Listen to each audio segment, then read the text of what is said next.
So tonight is our second patient webcast.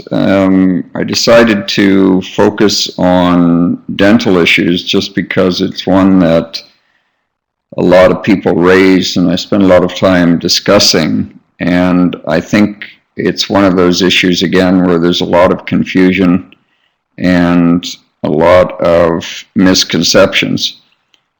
So let me just open up the presentation file here. I want it. There we go.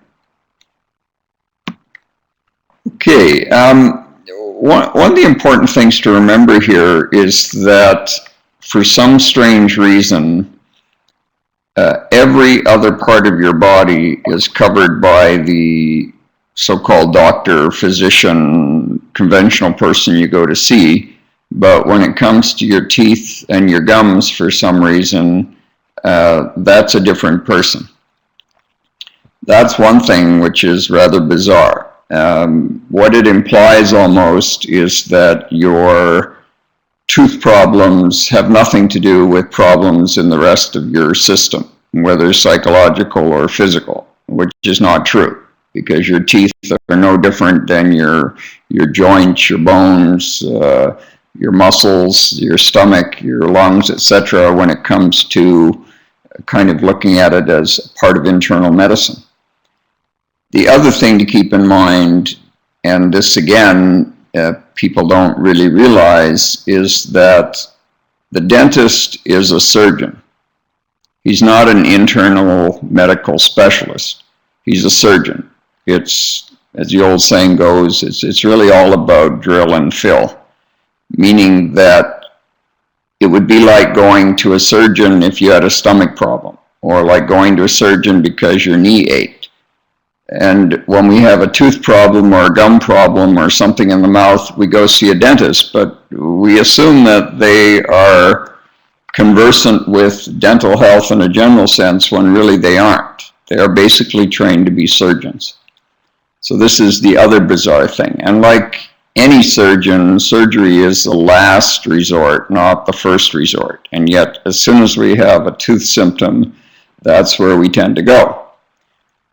So this is part of the problem. So what I want to talk about tonight is, first of all, to dispel some misconceptions about dental health, but secondly, to give you some things that you can do on your own to basically avoid most trips to the dentist. In fact, most trips to the dentist are absolutely unnecessary, just as most trips to a surgeon are unnecessary.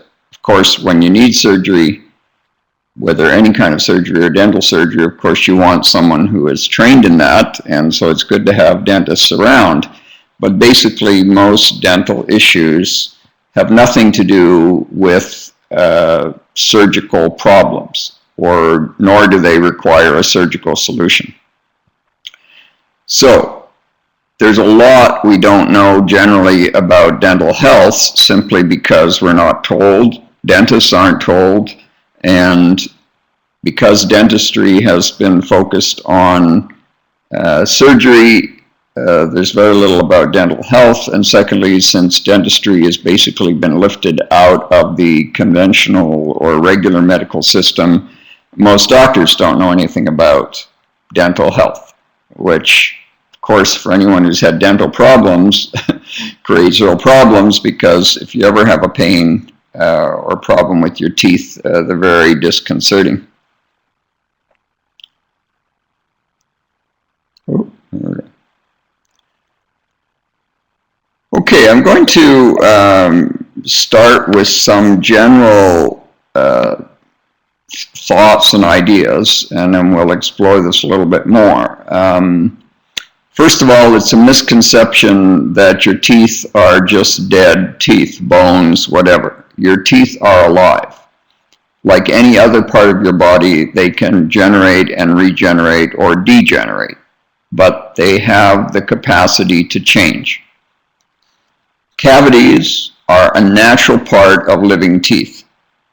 You can go to a dentist, have x-rays taken, and they'll tell you you have 15, 20 small cavities around, nothing to worry about, we'll keep an eye on it. Usually, if you're lucky, sometimes they want to drill and fill anyway. But you can go back in 3-6 months and you find that those cavities are gone, but other cavities are there. So cavities are, which are just, it's just a technical word for small holes, are a natural part of living teeth, and we'll discuss that in more detail. So just because a dentist tells you you have cavities, you shouldn't get excited. You always have cavities. There are constantly cavities in your teeth, and that is part of your teeth being alive. And the other part of it is that you can keep your teeth alive and well on your own at home. You don't need a dentist to keep your teeth healthy. A dentist is often, as we'll see, the last person to talk to about dental health.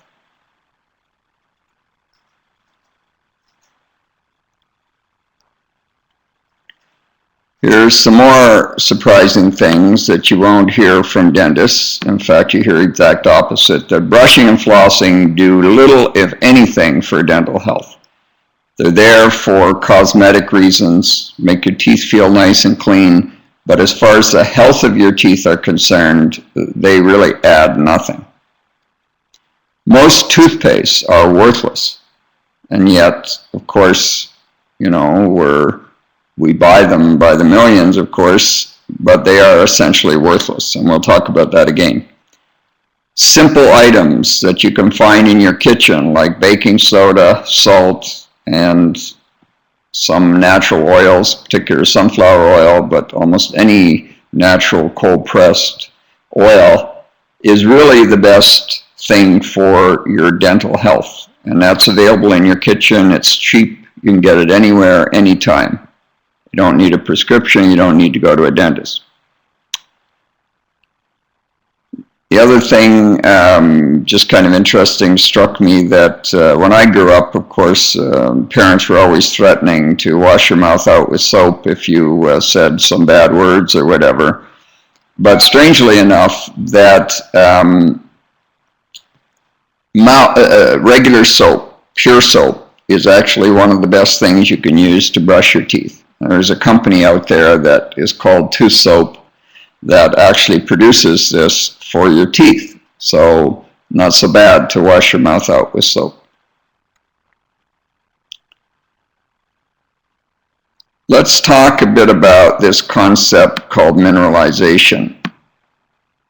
This has to do with the fact that your teeth are alive.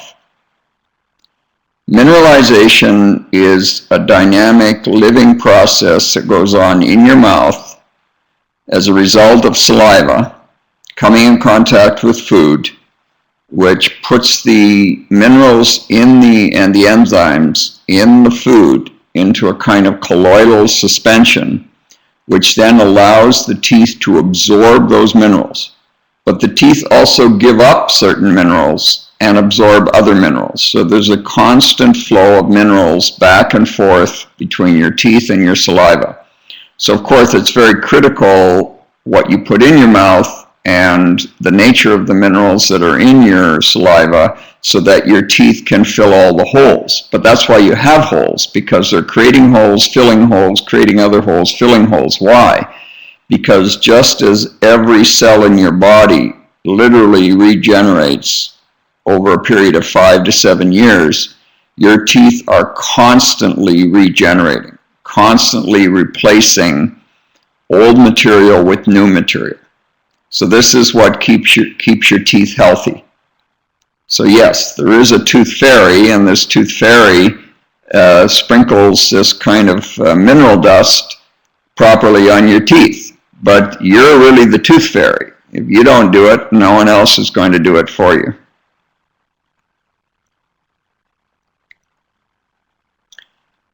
Mineralization is a process in the mouth whereby the saliva ionizes minerals in food, so the tooth enamel, and to some extent the dentin, which is just under the tooth enamel, can take them up and remain hard yet flexible. Now this is important because I'm not going to spend a lot of time on it because it's a totally different topic in a way, but the concept of fluoride in teeth. This is another myth that you're told by the dental profession, that you need fluoride in order to have healthy teeth and prevent cavities. And nothing could be further from the truth. Yes, it is true that fluoride hardens your dental enamel, but it hardens it to the point where it is not flexible, and so it becomes more subject to being chipped, more subject to breakage. Also, the fluoride weakens the dentin, which is just behind the enamel, so that if the enamel is broken in any way or gets a hole in it, the cavity will spread that much faster. I've heard this from many dentists, that they've noticed that years ago, cavities used to be very, very small, and now if you have a cavity, they tend to be big and large, and those are much more difficult to fill, and fluoride plays a big role in causing that problem. But you want relatively hard and yet flexible. You want a kind of tensile strength, almost like steel, where it's hard but it can bend. So teeth are constantly giving up and taking on minerals, like breathing. Your teeth breathe. And we'll get to this in another topic when we talk about toothpaste, because it prevents basically your teeth from breathing. And again, I repeat, because this is like the mantra that fevers are good for you, natural cavities are part of this process, and they are forming and reforming constantly. This is a sign that your teeth are living and breathing. There's nothing wrong with having cavities, small cavities. Of course, you don't want big cavities, they're causing pain, but that's a medical problem, you could say. There's also a lot of talk about acids and acid foods, and you shouldn't eat acid foods. Well, it's true that you shouldn't eat today's dead foods and Coca-Cola and Pepsi and all of these foods that have high fructose corn syrup and processed sugars and everything else, but general foods with acids like lemons and limes and tomatoes and things like that, they do not cause a problem for your teeth. In fact, primitive diets generally were very high in acid foods, and these people did not have cavities, not the way we have them. They had natural cavities, of course, but not cavities that required dental intervention. The critical factor here is the mineral content and the enzyme content of your food. The problem is that most foods are dead. They don't have enzymes. They've been processed to death. And they also are demineralized. The soils on which they're grown no longer have the minerals necessary to make the food really a healthy food. Since about the 1950s, the soil has lost about 50% of its mineral content. And this shows up in the food. It shows up in the taste of the food. The sweeter the taste of the food, and I don't mean in a sugary sweetness, but the fresher, sweeter the taste of the food, the higher the mineral content. The more bitter the food is, the lower the mineral content. May look very good, may look very fresh, but if it has a bitter taste, it has low mineral content. And that's not good for your teeth because they don't get the proper minerals.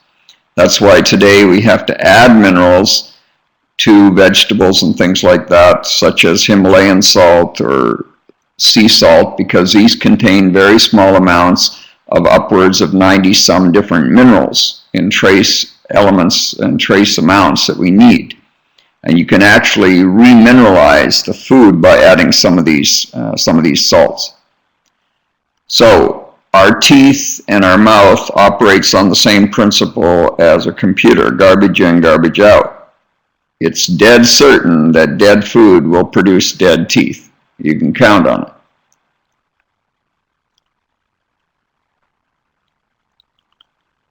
So this is what we have so far. Teeth are alive. They are living tissue, like your liver, like your lungs, like your skin. Tooth enamel which is what the hard outer coating that protects the inner part, the pulp of the tooth, depends on organic minerals in the saliva. These are minerals that come from plants and meats that have been suspended in your saliva in a kind of colloidal solution. They become ionized, as it were, which allows them to be taken up by the teeth. You need organic acids, not synthetic acids that you find in processed foods and drinks. Organic acid is an acid that is formed, carbonic acid, in the mouth, in the saliva, very weak acid, but it's necessary for this colloidal suspension to take place, this ionization to take place. So the mineralization process is a constant one of loss and gain, producing natural cavities, small ones, of course. There's nothing wrong with those. They don't cause any pain. They don't need to be drilled and filled, because if you do, the dentist first has to make it bigger and then fill it. And this is something you want to avoid, because almost all of those cavities will resolve themselves on their own, because they're not a problem. They're part of this living process of mineralization. And a poor diet means mineral loss is greater than mineral gain. And what happens then is the number of cavities and the size of the cavities increases because the teeth don't have the proper minerals to fill the holes. The good news, of course, is that most, if not all, of dental cavities are reversible. So we don't have to see cavities as being a bad thing. Of course, if you have major health problems and you've got big cavities, then of course that's a different matter. Okay, one of the biggest things that is promoted by the dental industry, you could say, is this whole thing about brushing your teeth and toothpaste. Well, tip number one is you don't need to brush. If you want to brush because it makes you feel good, because your teeth feel squeaky clean, fine. But you have to do it properly. First of all, if you want to keep your teeth healthy, brushing isn't the way to do it. Primitive people generally didn't brush their teeth. They often had things growing on their teeth, yet their teeth were very, very healthy. What's going on the outside of your teeth, generally speaking, has little to do with what's going on the inside of your teeth. And most kind of coverings, natural coverings on the teeth, don't prevent mineralization. However, there is a big problem with coverings on your teeth, which is called plaque, which is produced by eating dead food. That's a different matter. But even there, brushing really doesn't solve a plaque problem. Now, if you do want to brush your teeth because you like the feel of it, you're used to it, and it just feels weird not to brush your teeth because you've been doing it all your life, you've been told to do it, etc., and you like your teeth to look nice and white, I suppose, then you have to use toothpaste that has no fluoride, try to find one, and no glycerin. You can probably find a toothpaste with no fluoride at a health food store. It is almost impossible to find a toothpaste that has no glycerin. Glycerin is added to all toothpastes in order to make it foam, because we're used to that commercially because of the Crest and all these other toothpastes. So the natural toothpaste, they add glycerin to create this foaming effect. It also makes your teeth feel squeaky clean.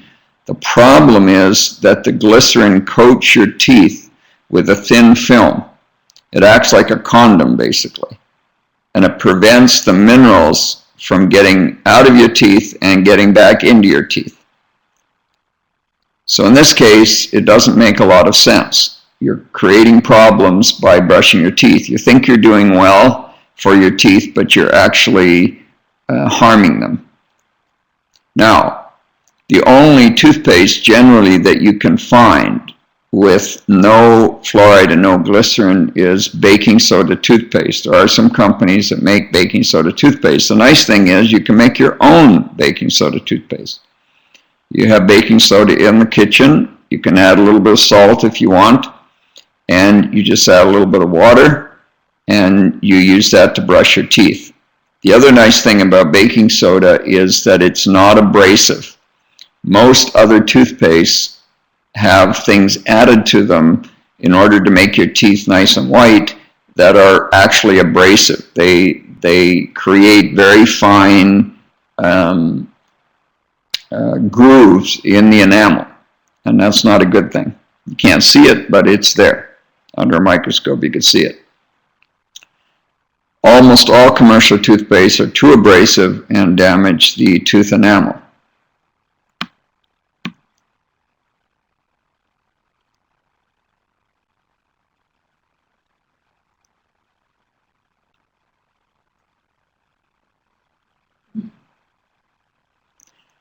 Okay, don't brush your teeth. Well, you don't have to brush your teeth, and if you are going to brush your teeth, do it properly. We could say practice safe toothbrushing, but in this case, it's the opposite of practicing safe sex, you could say. The second tip here is go out and get a tan. One of the biggest problems with dental health today is people have become fearful of the sun. They've been taught that the sun is a bad thing, that sun exposure is a bad thing, and that you have to slather yourself with suntan lotion, otherwise you'll get cancer. The problem is that you need sunshine to get your vitamin D. And if you put sunblock on, you're going to prevent your body from being able to make vitamin D from the sun. The other thing to keep in mind is if you're having a problem with sunshine and you're burning or in some way can't tolerate sunshine, this is a health problem. And you need to get help because healthy people don't burn. Healthy people don't need sunblock. They can be out.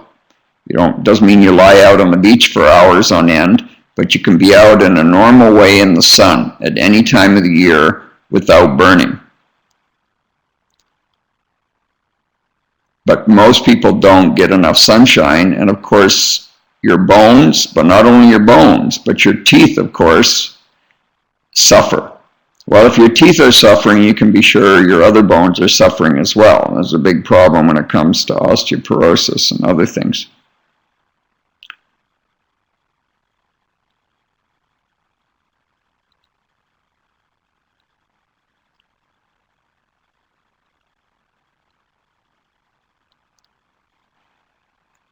Another vitamin that you need, that you don't generally produce on your own, and we don't get very much of it from foods because of the fact that we don't eat a lot of fresh foods, really fresh foods, just picked off the vine or the tree, is vitamin C. Vitamin C is not so much necessary for the bone part, like the enamel, but it's very necessary for the gums and the dentin.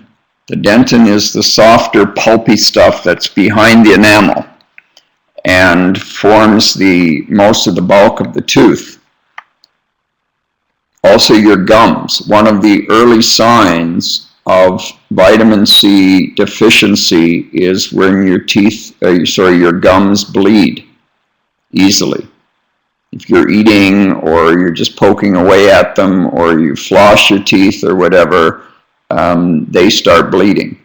And this is a sign normally that you have insufficient vitamin C.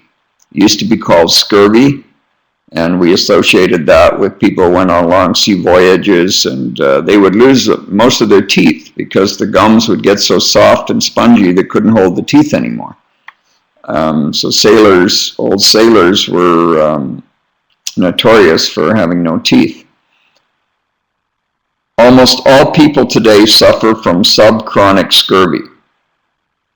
And we think we're healthy, but we're really almost chronically vitamin C deficient.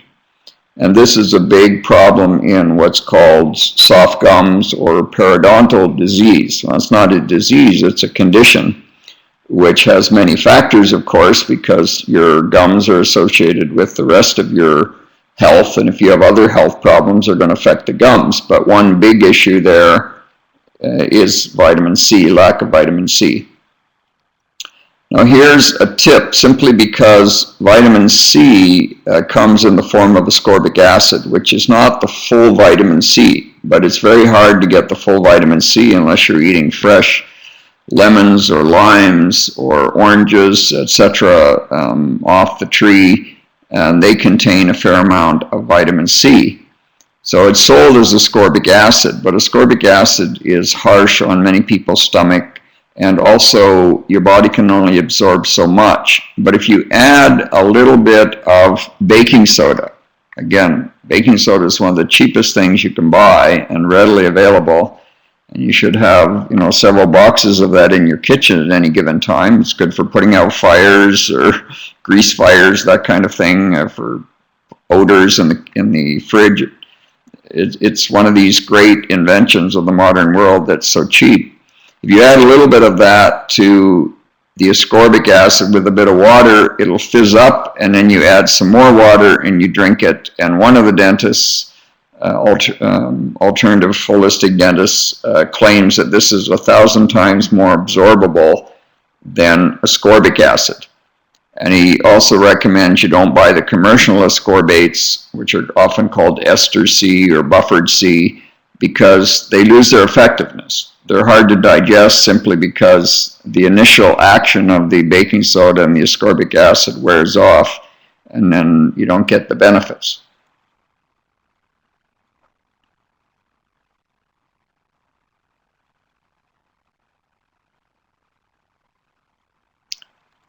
Okay, this is something that is very easy to do. You just have to discipline yourself.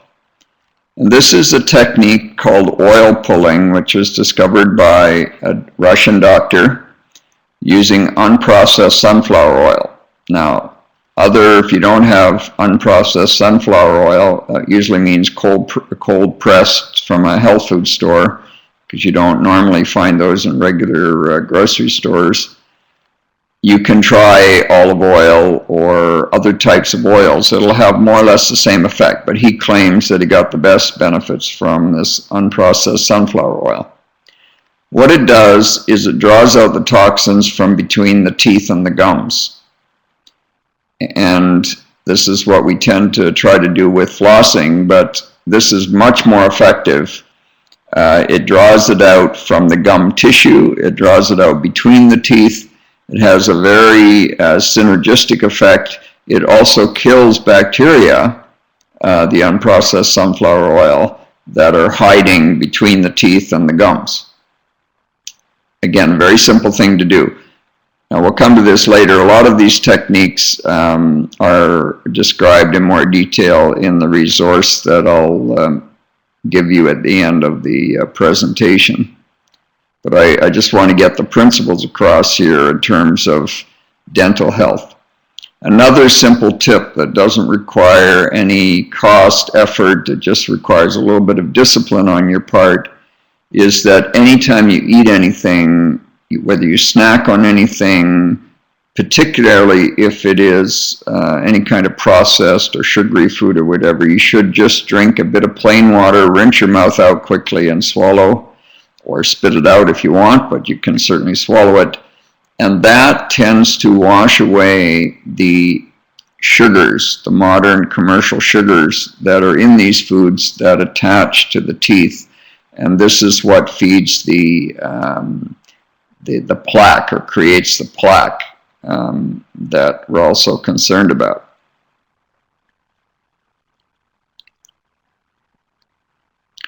This is just a picture of healthy gums.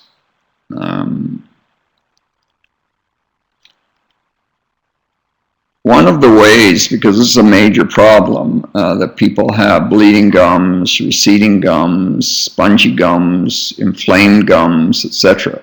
And your teeth really depend on the gums. That's the foundation. You can restore good gums, gums that are suffering a bit, very simply by oil pulling.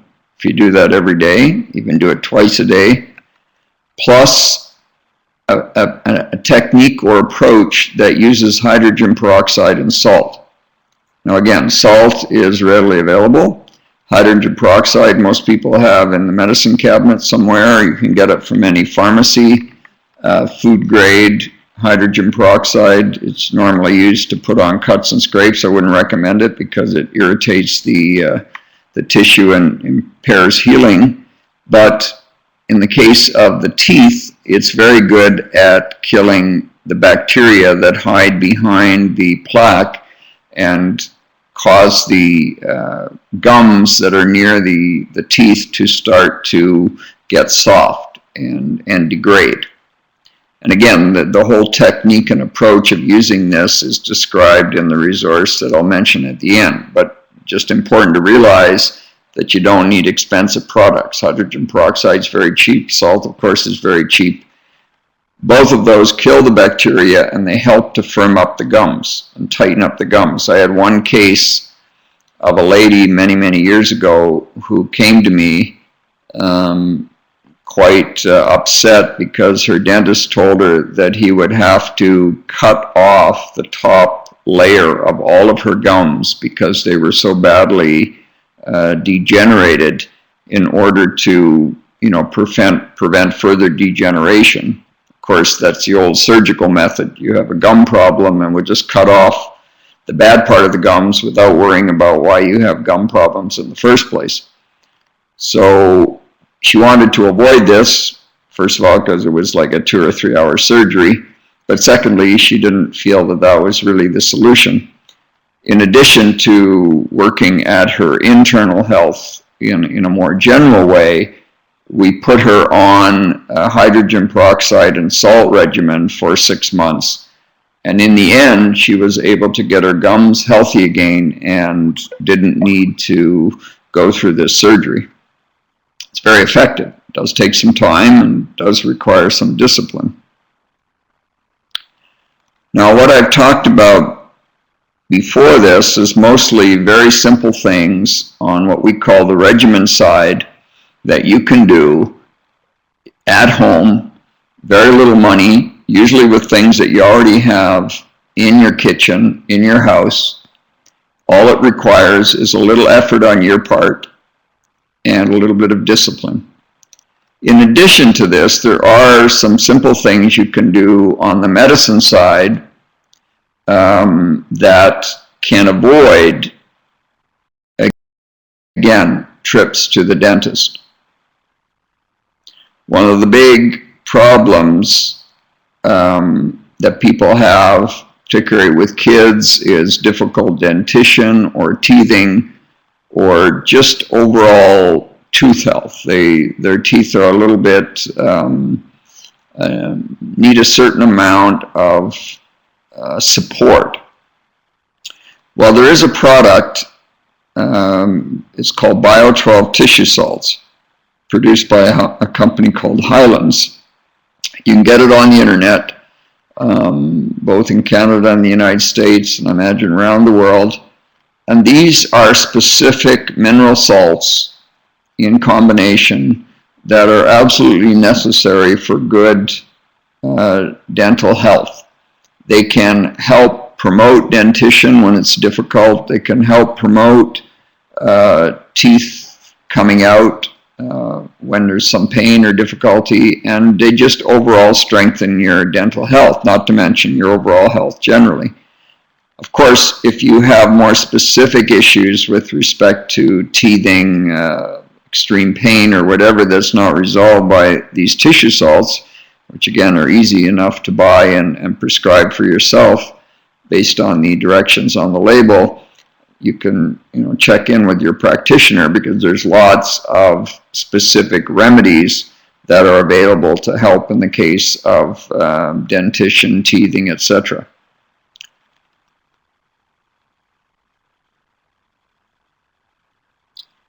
Root canals is a big topic, and I can't go into it in great detail here, but what I can tell you is that most root canals are unnecessary. The second thing is that 2/3 or more of root canals fail, and they have to be redone, and sometimes redone 2 or 3 times, and ultimately fail, and the tooth has to be pulled at some point. But the problem with root canals is twofold. One, if there is an infection or problem at the base of the tooth, what they do is they effectively suppress it and they force it into the bone in the jaw. And they create and spread the problem rather than getting rid of it. The second problem is that the root canal is done and your tooth is filled with a lot of toxic material, formaldehyde, for example. And all of this stuff is then absorbed by the body. Same problem with mercury amalgam fillings, as we'll see. So you do not really want a root canal. Now, how do we avoid root canals? Well, most of the time, a root canal is not necessary in the first place, although dentists are taught that they are. If they find, as a result, excuse me, of an x-ray that there's a bit of a gray area under a tooth, they are taught that that's an infection, that's an abscess, and that you need to do a root canal. In our system, in Heilkunst, it's not an infection, it's an inflammation, and it's the body's attempt to heal something. That can be treated. There is a formula of remedies. Again, it's available in the resource that I'll mention at the end that you can use or you can get from your practitioner that will take care of most so-called abscesses or infections, because they're not. They're just inflammations. But it will take care of it acutely, usually takes care of the pain, until you can deal with the deeper issues that are behind it. Because anything that's going on with your teeth usually has to do with something else going on in your body or your mind. In fact, most dental issues are emotional issues. If they're not diet related, they have to do with emotions. So once you treat for those, then the so-called inflammation or abscess goes away. My experience is that 95% or more, and that's a conservative estimate, of so-called dental abscesses can be treated properly, and you can avoid ever having to have a root canal. Mercury amalgam fillings. Most of you should know by now that these are basically poison. In fact, they're so poisonous that if any amount is even spilled in a dental office, they have very extreme measures that they have to put in place to treat it almost as a kind of hazardous waste site. And yet, it's okay for them to somehow put this in your mouth. Many other countries are starting to ban mercury amalgam, particularly in Europe, but here in North America, it's still being used in many, many cases. It's the worst poison after lead. It destroys brain nerves. It causes a lot of problems. It has been linked to cancer, etc. Avoid fluoride. We talked about this earlier. The problem is that fluoride is in water. Most commercial municipal water, and as a result of that, it's in many foods, although they don't list it as such. It's in toothpaste, of course. It's also a nerve poison. It's more toxic than lead, interestingly enough. It's industrial waste from aluminum and the fertilizer industry, and it is, in our view, linked to many things like dementia and Alzheimer's. You don't need fluoride, as I said earlier. It's one of those things you don't need.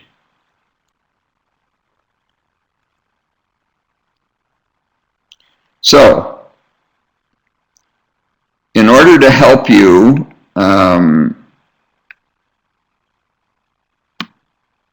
do these things at home, because what I've told you, I just wanted to emphasize the principles. But the actual procedures, the details and everything else, we've written a book which is electronic. All the books we publish now are electronic. If you want to print it on your own, you can. It's available on Amazon.com or Amazon.ca. It's called Homeopathy and Home Dental Care. It's a Kindle version. Anyone can get it. You can put it on your iPhone. You can get a Kindle version for your computer, whether it's Mac or PC, Windows. And you can read it online through your browser using a Kindle browser. So Amazon's made it very easy for you to read any of these books, regardless of what kind of gadget you have. This contains all the information that I've talked about tonight, but in much greater detail, of course, so you can read it, think about it, the procedures, the techniques to use, such as for oil pulling or using the hydrogen peroxide and the salt, the baking soda toothpaste, all of these things, all described in this book. Not a long book, but it contains enough detail in there that you can do all of this at home in a very simple way. There's a lot more to dental health, of course, because, as I said at the very beginning, your teeth are not separate from the rest of your body and mind, despite the fact that somehow a dentist isn't connected to the doctor.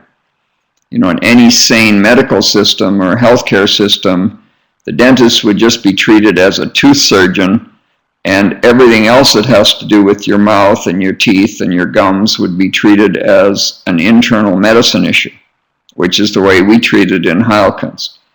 And that if you see your dentist as a surgeon, you would think twice about going to see a dentist. You know, the old expression is that if all you have is a hammer, everything looks like a nail. You go to a dentist, everything in your mouth looks like a surgical problem, when in reality it's not a surgical problem in most cases.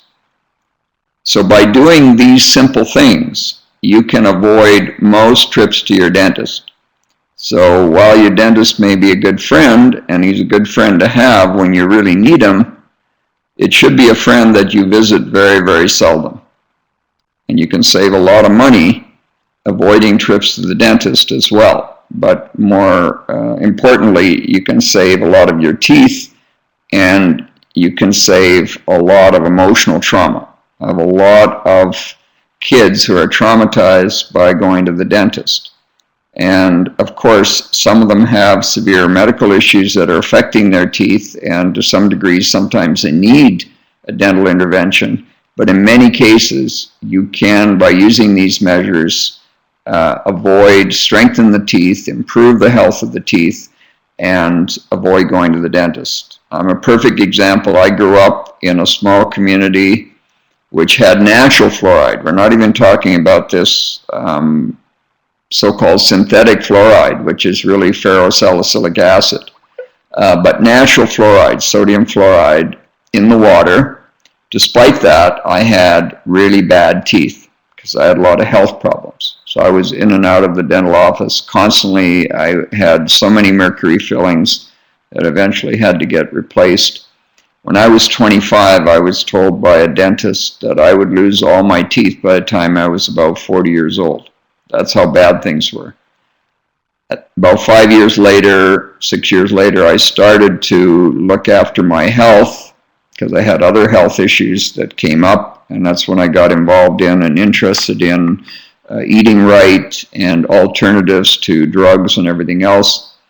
And I still have, except for 2 wisdom teeth that I had taken out recently because they should have been taken out years ago, but I was able to keep them going this long. But I still have all the teeth that I had when I was 25.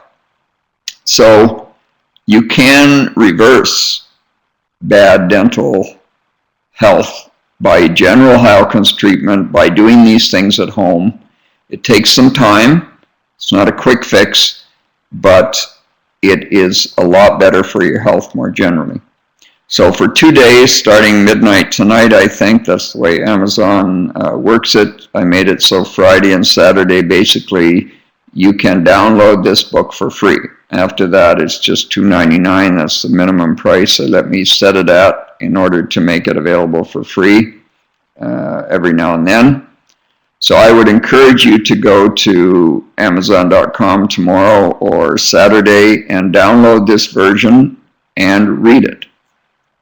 And also, it'll give you a certain sanity where you don't feel like you're so dependent on the dentist every time you feel some sensitivity in your tooth, anytime you get a little inflammation or pain, we tend to panic when those things happen. But this will explain to you what's going on. It'll also give you things that you can do to improve it. It'll give you specific remedies that you can use right away. But you can also contact your practitioner. And this, we do have a dental health module available for practitioners. For those practitioners who are graduating, have been graduating over the last couple of years, it's part of their course material. For earlier practitioners, it's available as an add-on that they can use. So if your practitioner has not taken this module, I'd certainly encourage them to have you encourage them to go and take it so that they can advise you properly and help you treat your teeth and the teeth of your family as well. So I'll stop here and I'll just open it up a little bit for some questions or comments if anyone has any. I have a bit of time that we can spend on that.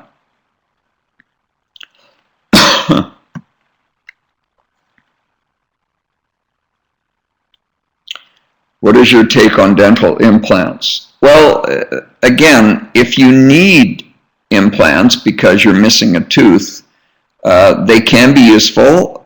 Some of the problems of having a tooth removed is that it imbalances the other teeth on either side and they tend to get a bit crooked. Again, nothing that is done surgically is going to be absolutely healthy.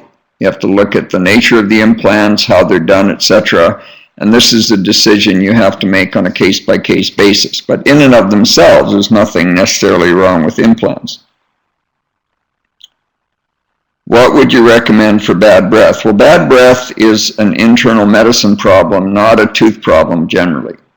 Most bad breath comes from the stomach. It's a problem of imperfect digestion.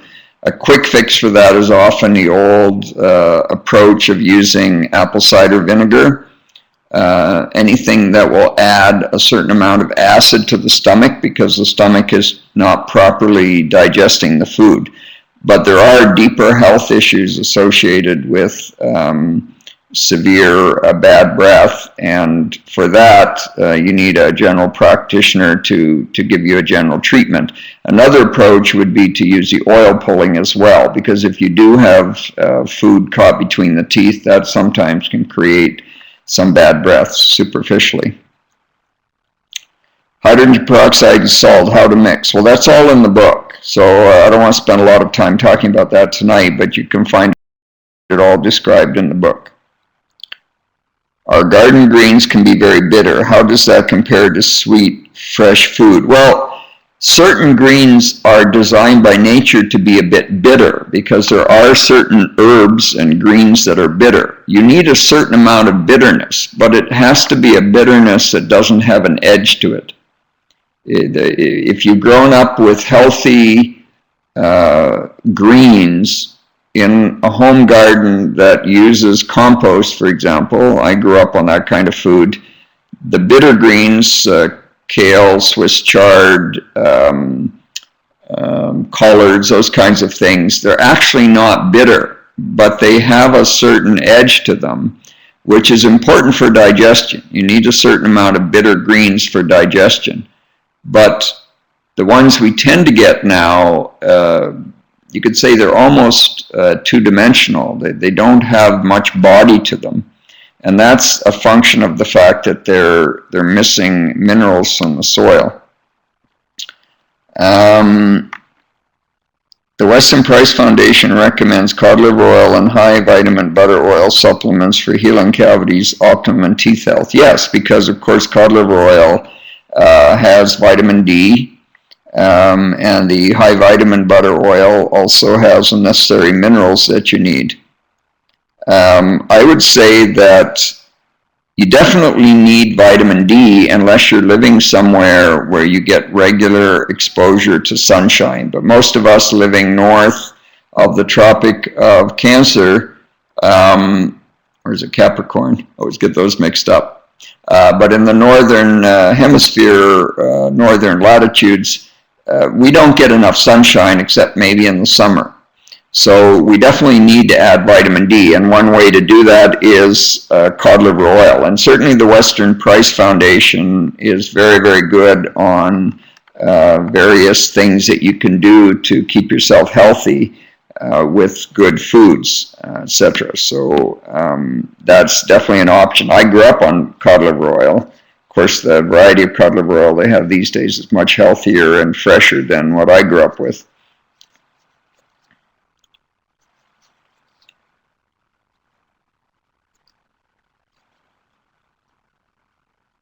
Okay, someone's still typing here, so I'll just wait a minute or so.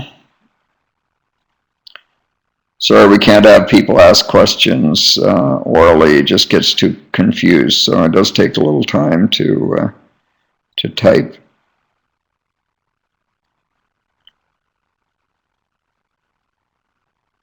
Okay, I don't see anything yet. I don't know if it's... Oh, my autistic son is scheduled to have an abscess tooth taken out. He isn't having any pain anymore because of antibiotics. Should I not take him in to have the procedure? I don't want to be hurt. I don't want him to be hurt emotionally. Well, in principle, definitely if there's no pain and if there's so-called abscess, that's exactly the kind of case that I'm talking about, that can be resolved without a surgical intervention. So yes, in general I would, but I'd urge you to discuss that with your practitioner because the details of every case, of course, are going to be a little bit different. But in principle, I would say that you could probably avoid ever having to get anything done on that tooth.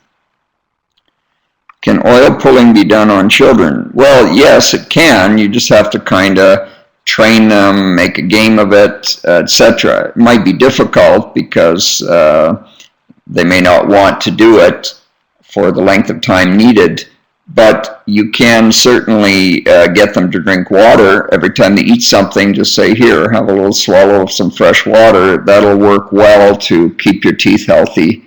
And, it's hard sometimes to get kids to do some of these things. Is peppermint essential oil plus water an acceptable toothpaste substitute compared to, say, tooth soap? Yes. I mean, first of all, you don't need to brush your teeth. That's the main message. So anything you want to do to make your teeth feel clean, as long as it doesn't include fluoride or glycerin, essential oils with some water or some baking soda or some salt, any of that definitely is acceptable. Yes, of course, it's for the minty breath. You like that, and so you can add essential oils to tooth soap, you can add it to baking soda, toothpaste, etc., and some of them do. When using these techniques, would it be unnecessary to have dental cleanings? Yes, that's my view. The reason people have cleaning is because they don't do all these things to look after their teeth. If you do all these things, you'll get rid of plaque, you won't need to clean your teeth or have your teeth cleaned by the dentist. Secondly, dental cleaning tends to break the skin and the gums and therefore introduces the possibility of cold viruses and other things, particularly in the wintertime. I wouldn't have my teeth cleaned in the wintertime, but I don't see that they're necessary. If you have a plaque problem, you have a general health problem. Most plaque comes from emotional stress. I had one case of a lady who had to get her teeth cleaned every 3 months because of the amount of plaque, but as soon as she quit her job, which she hated, her plaque problem went away. This is typical. Stress is a big promoter of plaque. So they're much better using these other techniques that are described in the book to deal with plaque than to have them cleaned. That doesn't really resolve the issue. And the dental cleaning itself, in my view, is too abrasive and too rough for your gums.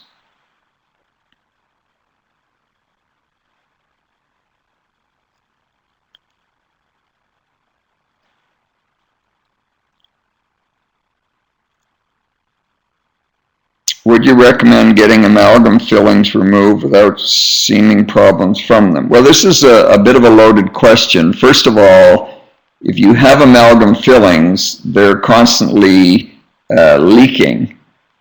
or leaching mercury, but you need to have them removed properly, and not every dentist can do that. And just the fact of having them removed, if it's not done properly, can expose you to more mercury than just having them in your teeth. But I definitely would look for a dentist who is trained. There are two dental associations, and they're listed in the book, that train their members, or so they claim, in the proper procedure for removing dental amalgams, mercury amalgams, without having your body absorb those mercury amalgams. So I definitely would think about it, eventually doing it, but I wouldn't rush to do it simply because it needs to be done properly by a properly trained dentist in those procedures. And there are not many dentists who are trained that way.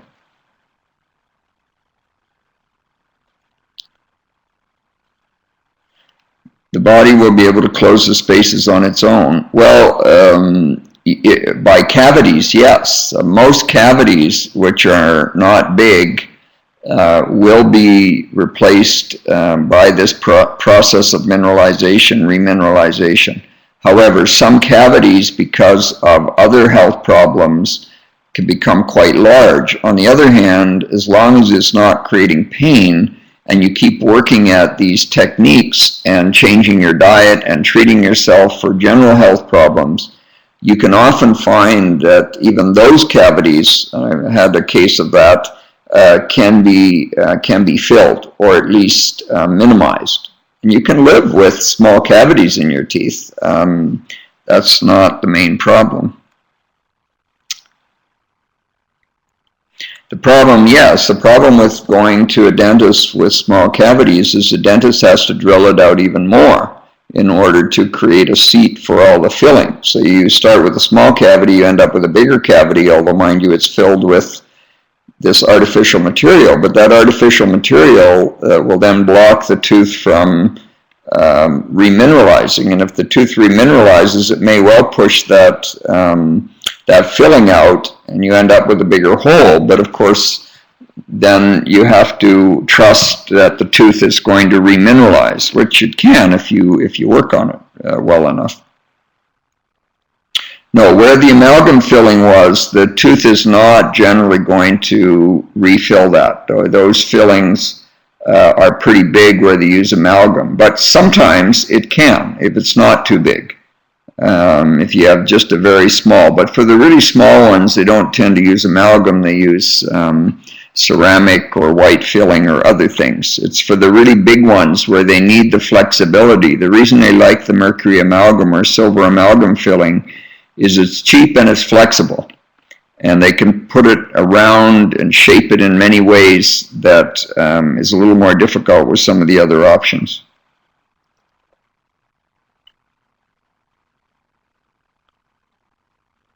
Would it be a problem for the cavity to remain there permanently once the filling has been removed? Well, a lot depends on how big the cavity is, whether it's going to touch a nerve, or whether there's any protection left protecting the dentin and the nerve.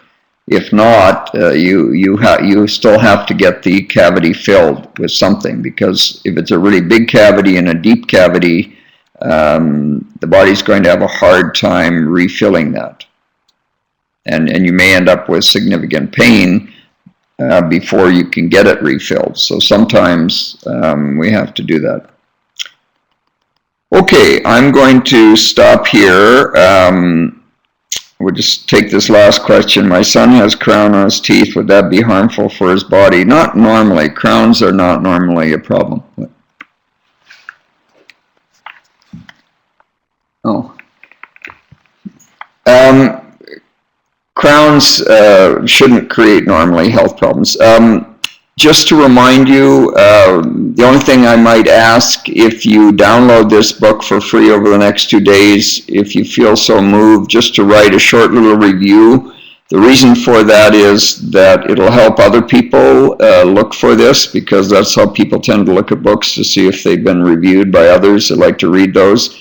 And also Amazon rates it higher up on the list when you're searching under dental care or something, if you have a lot of reviews. So again, this would make it more available readily for other people. My interest here is not to make a lot of money, but to make it available and get the word out to other people that most trips to the dentist can be avoided. Okay, well, I hope you enjoyed this. I hope it'll be a benefit to you. I hope it'll help you avoid a lot of trips to the dentist. In fact, most, if not all, trips to the dentist from now on.